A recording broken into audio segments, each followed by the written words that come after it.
We are live. It's February. Once again. Once again, I love it. Yeah. February 2026. Amazing. I'm not quite sure where time is going, honestly. It Oh, feels yeah. Yeah. it feels feels very wasn't it just New Year's? Like kind of feeling for me a little bit. Yeah. Wasn't it just New Year's 2024 is my kind of feeling. Where I've lost an entire year and a month Fair. and That's it's just like, completely and utterly fair. yeah. It I'm really, Tricia as Broderick, yeah, hi, I'm Diana Larson. and we And co-wrote Lead yes, Without Blame. yes, yes, we did. Yeah.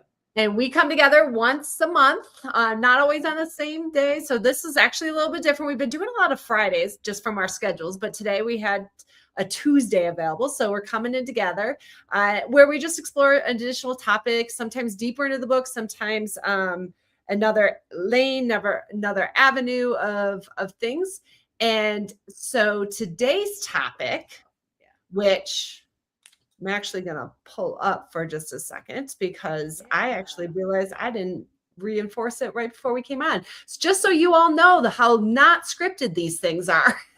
Well, it says here intersection of AI and leading teams. And collaboration, yes. Yes. But just so you all know how not scripted it is, we really don't have. We're going to see what comes Yeah. up. But first, I must say, you look absolutely perfect, and I Oh, am thank loving you. you. Like I think Astrid highlighted freedom and just empowerment with it, and Yeah. it's perfect inside, outside, Right. every which way. And so Oh, I thank like you. my Yeah. respect and admiration just continue to grow and love. Yeah. Well, I like to experiment and I like to try out new things. And so this is, hair is about the easiest thing you can experiment with, really. And I have quite a collection of hats if things go really sideways. Scarves, hats, but still, Right. It's safe to fail. It's a safe to fail experiment. Right. Yeah. I love it. I love it. Yeah. Yeah. I love it. So this is probably the first time I have gone, huh? I don't like maybe it's why I forgot what the topic was because I'm not sure I'm qualified on this topic. But I think that's actually part of the Yeah. discussion, right? Is that so many leaders, when they're talking about AI, it's like I'm a noob. I Right. don't know. I don't know what it means or what it's going to mean for my job, for my teams, for my organization, for learning and collaboration as a whole. And so that's an element of Right. all of this is how Yeah. are we embracing this reality and Right. what could it mean? Yeah. So when you first started hearing about AI and really kind of engaging with it, what went through what was your first like fear and maybe potential or what were the thoughts that came to you for AI in combination with leadership and team collaboration? Yeah. Oh, well, anytime some radically different and new technology comes along, my first reaction is, oh shit, do I really want to learn this new thing? Sorry, put a little asterisk in there between the H and the T. Um, and and on top of that, Holy Toledo, Tricia and I just wrote a book about how important learning is for leaders and how important it is for leaders to model learning for their peers and their teams and so I was like, okay, in spite of my misgivings, because I definitely, whenever there's a big change, we tend to fear it or fill in what we don't know with our worst fears, right? I mean, that's a thing we do as humans. And so I was like, I don't know how this is going to work. And when robots running the world and blah, blah, blah, right? But what I realized is that what I had to do was start experimenting. And so I have been experimenting with it in small ways for myself and talking to other people and going to the sessions at conferences and things where people are talking about what their experiments were with using their various AIs, right? I mean, there's Jurgen Apollo, a colleague of ours, he's got a team of agents, right? That he's working with. Some people are on that end of the spectrum. Other people are toe in the water like me, and so just listening to what everybody's experience has been and sort of matching that to my own experience, so that when people ask me, what do I think? I have an answer for them. I can say, well, here's what I've been noticing lately. And I remember the diffusion of innovation curve. Mm. It always starts out, any big new idea starts out, and we've seen it in Agile, we've seen it so many times over our history. Uh, it starts out with the pioneers and the innovators really grabbing a hold, starting to use it, starting to think is what this part works, that part doesn't, that kind of thing. And then a few early adopters show up and we all go, but I want it to do this and I'd rather it worked that way. And then the industry responds, with, I mean, the proliferation of specialized LLMs and specialized AI is we're really starting to see a lot of that. And it'll sit with the early adopters, which I feel like I'm usually one of those. I'm not always a pioneer or innovator, but I'm often an early adopter. And because I get curious, right? But I have worked with people in my office to find ways that we can use AI to our benefit. I've tried a few things. Some of them, I'm sorry, but I'm never asking Chat GPT to make an image ever again. But it seems to be pretty good at some kinds of research, and so I'm applying it in the ways that I am finding that it works. And I think that's what I will model to other people as a leader and as a person who is of the age that is generally acknowledged to be slow, I'm assumed to not acknowledge, assumed to be slow at picking up new technologies. Um, I don't want to be modeling that slowness of picking it up. And so for me, it's just another learning challenge. And I'm learning from, I have a whole group of people that I look to for information about this kind of thing. And any kind of new technology that comes along, there are people I listen to about it. And I'm learning. And so the way I am modeling for people who look to me for leadership is trying it out, sharing my experience, saying, let's figure it out together. What do we talk about in with the courage, right? Our first C, courage, compassion, con- confidence, and complexity. Our first C is courage. And trying it out, letting people see that I don't have the answers about it. I don't even have my own answers about it yet. I'm still kind of in a state of inquiry, and but it's okay. We can't all know everything, and let's look to the people who. I mean, this is a Mister Rogers moment. Let's look to the helpers. Who's helping us understand this? Not who's standing out here going, I'm the expert on this and I'm the one who knows it all. No, who's helping others learn it? That's who I want to look to. And I know some people who are doing that, who are very actively engaged in finding ways to help people learn this.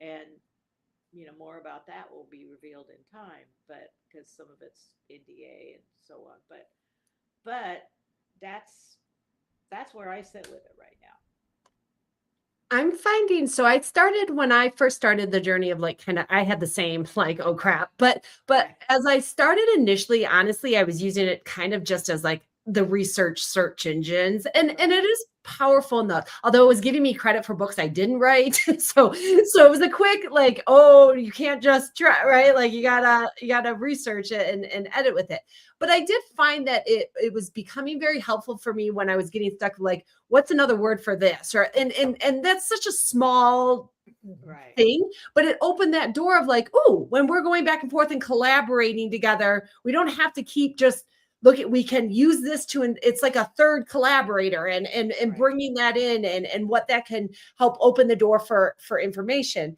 Yeah. so that was my entry point. I've since been trying to level up, learning different things, starting to create a couple different things, getting really better at prompt Yeah. engineering and what Yes. that means and what that looks like. But I'm finding my lane that I'm now realizing and seeing that's going to be very fascinating for leaders, in particular, is in this world of AI, information is at your fingertips more so now than even before with the internet, right? Like it really does feel like you can use an AI like and ask anything and you got information galore. Yeah. But going on to AI, asking for a facilitation plan, even if your prompts are amazing, right? Like, and it really does spit out this amazing facilitation plan. It doesn't mean you have the capability, the confidence to actually deliver that plan. And so I'm now kind of watching and seeing a potential for a lot of leaders in dealing with a lot of Dunning Kruger effect, right? Where people are like, I know I have this information. You have so much information but do you have the confidence and the courage and the capability to actually deliver that thing you just looked up? You've got a template, you've got a design, you've got information, you even maybe have a plan, but Right. do you have the experience to implement it? And Yeah. I think that's going to really lean in heavy into what are people doing with the information? How are they using the information? How are they implementing and turning it into results, right? And I do think there's going to be a fear of a lot of people being able to speak and talk a really good game, Mhm. write a really good document, but can you back it up, right? Can you actually deliver? Can you engage? Can you have the courage to stand in that facilitation plan? I'm using that as an example, but there's 100 different Oh, examples, yeah. right? Yeah. And so I think this is going to be, in some ways, more of a challenge for leaders going forward is how to really help people keep learning when they think they have all the information Yes. Yes. or the Right. information's easily Right. accessible. And I, as Willem and I talk about in the five rules of accelerated learning, by the way, um, knowing about a thing, gaining the facts about a thing is not the same as being able to integrate and apply and use that thing, right? I don't want to fly anywhere with a pilot who's read and memorized the book on piloting. I Correct. want to, I want them to have a lot of practice hours, right? I Mhm. want them working with it, experimenting with it, doing their own learning. How does this fit for me? How, where, what does my seat in the cockpit need to feel like? Whatever that might be. I want that learning to be happening. And for so many people, whether they're writing software or something else, they're taking it at face value. They're saying, "Oh, this is the set of facts that it gave me. I'll just spit those back out, and that's enough." And what we're going to do, I think, very soon, it's already happening. Really, is that companies, leaders, team members are hitting the wall with that and discovering that's an insufficient way to interact with AI. Yeah. And the more whatever you're working with your AI on is in the human realm as opposed to the physical technical realm, maybe. I don't know. It's exact. I mean, software serves humans, so a lot of it. Maybe if it's a software for hardware, that's a different story. I don't know. I don't work there.